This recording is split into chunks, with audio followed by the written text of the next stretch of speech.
वो कामधेनु है जिनके आशीर्वाद से हमारा पूरा परिवार का जो भाव है, जो आप मन में भाव रखें, लेकिन एकदम श्रद्धा और निष्ठा से अगर आप सेवा करेंगे तो वो सब कुछ मिलेगा जो आपके मन में भाव है।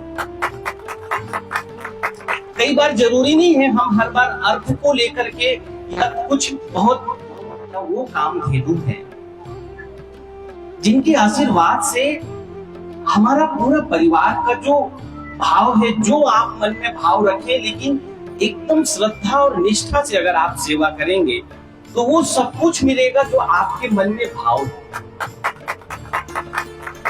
कई बार जरूरी नहीं है हम हर बार अर्थ को लेकर के या कुछ बहुत मनोकामना रखें, लेकिन गौ माता आपको वो सब कुछ मिलेगा जो आपके मन में भाव है। कई बार जरूरी नहीं है हम हर बार अर्थ को लेकर के या कुछ बहुत मनोकामना रखें, लेकिन गौ माता आपको वो सब कुछ दे देते हैं।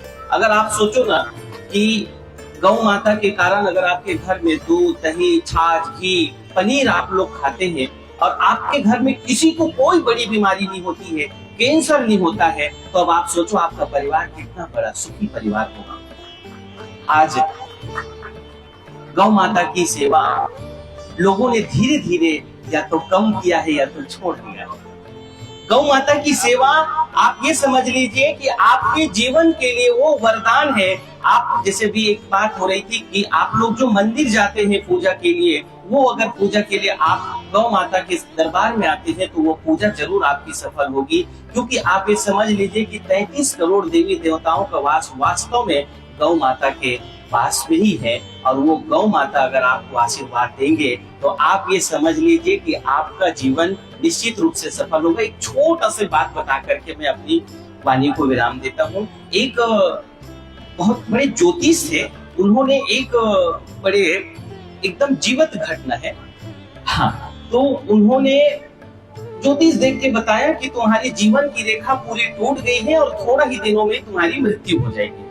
अब वो सोचा कि भाई ज्योतिष ने कह दिया है तो हो सकता है निश्चित रूप से मेरी मृत्यु हो जाए। बहुत तनाव में था, लेकिन जा रहे थे अपने गंतव्य की तरफ। अब उनको लगा कि ये देख रहे हैं कि ये गौ माता सब वहां नल के पास जा रहे हैं और वहां कुछ पानी नहीं है।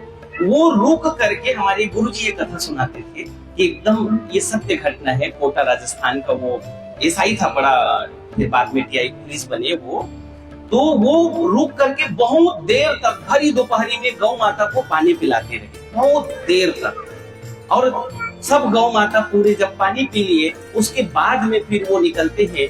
फिर उसका एक्सीडेंट होता तो है, उनकी मृत्यु हो सकता है उसी समय होने वाला होता है। एक्सीडेंट में थोड़ी मोटी चोटें तो आई, लेकिन उनकी मृत्यु नहीं हुआ। फिर जाकर के वो ज्योतिष को बोलते हैं कि अरे तुम कैसे जिंदा हो? तो वो बताते हैं कोई तुमने अच्छा काम किया है? तो बोले मैं तो कोई अच्छा काम नहीं किया हूँ, एक बार मौका मिला था कि गौ माता का मैंने ऐसा करके सेवा किया था और वो आज जो है बहुत बड़े पोस्ट में है, मैं उनसे मिला भी हूँ। ये गौ माता का आशीर्वाद है। और अभी यहाँ पे भी बताया गया कि ये ऐसा हुआ था करके।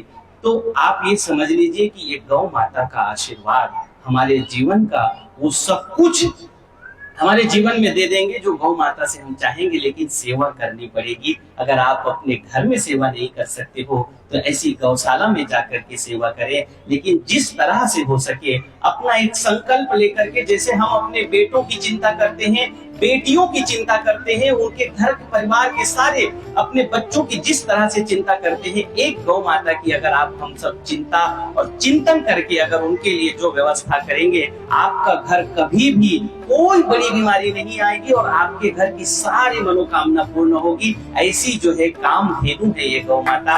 और इस कामधेनु गौ माता के लिए अब सब लोग यहाँ पे दे रहे हैं और मैं भी सोचा कि मैं क्या दूं करके। अब मैं तो संत हूँ, अब मैं कहा लेकिन कुछ तो देना चाहिए, तो मैं अपनी तरफ से 5100 रुपया यहाँ के बारकोड में अभी मैं तुरंत ट्रांसफर कर देता हूँ।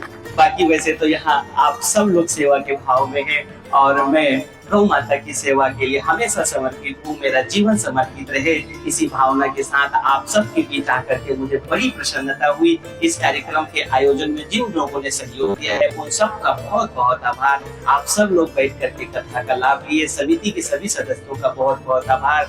यहाँ पे व्यापारी डॉक्टर्स, वकील सब लोग बैठे हैं और बड़े भाव से आप सब कथा का लाभ लिए। आप सबका बहुत बहुत आभार, आप सबको मैं प्रणाम करता हूँ। और कथा व्यासपीठ पे ऐसी गौ कथा सुना रहे ब्रह्मदत्त जी, ये तो बहुत बड़ी बात है। ज्यादातर सब महाराज लोग कथा सुनाते हैं, दक्षिणा लेके जाते हैं, लेकिन हमारे ब्रह्मदत्त जी पहली बार मैं ऐसी कथा में आया कि जहाँ पे पूरी दक्षिणा देके जा रहे हैं, उनके लिए उनका विशेष रूप से मैं आभार प्रकट करता हूँ। और आप सब लोग स्वस्थ रहे, गौ माता की आप लोग इसी तरह से सेवा करते रहे, ऐसी आप सब के लिए मैं प्रार्थना करते हुए यहाँ से प्रस्थान